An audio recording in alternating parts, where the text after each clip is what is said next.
presented by Methleywood Music.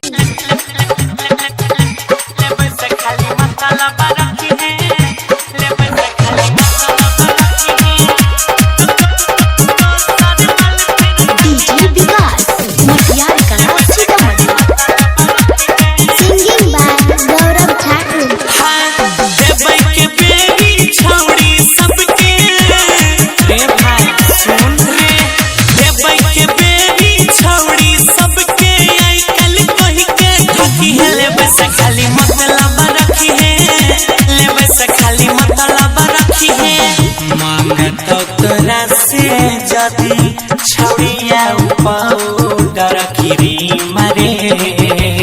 रे रे पूरन की से साथ छोड़ई है दोसर मल फिर तकी है ले बस खाली मसाला बरखी है ले बस खाली मसाला बरखी है गुजरात में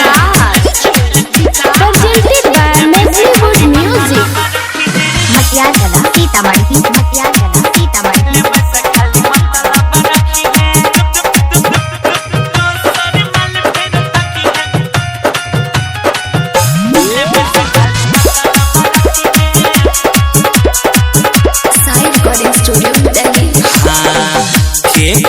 से रखी है नहीं ज्यादा ताल में खेला रे टाइम नहीं बीतई है जल्दी खत्म करी है खेला रे सब प्यार प्यार बेकार छे रे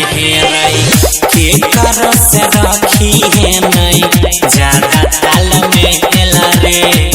टाइम नहीं बीतई है जल्दी खत्म करी है खेला रे एक रंग खाना खोई है ले बस खाली मसाला बरखी है ले बस खाली मसाला बरखी है सब Presented by Methleywood Music. Sitamarhi मटियार गला सीतामढ़ी ले बस खाली मसाला बरखी है सारे मल फिर तकी है ले बस खाली मसाला बरखी है Side Recording Studio, Delhi. जे तने तो करबे दशहरा संग में छौरा चीटा रे ओतने कंट्रोल रहतो बॉडी तोहरा पीटा रे गाड़ी बदलते रही है सुने नहीं जे तने तो करबे छौरा दशहरा संग में चीटा रे ओतने कंट्रोल रहतो बॉडी तोहरा पीटा रे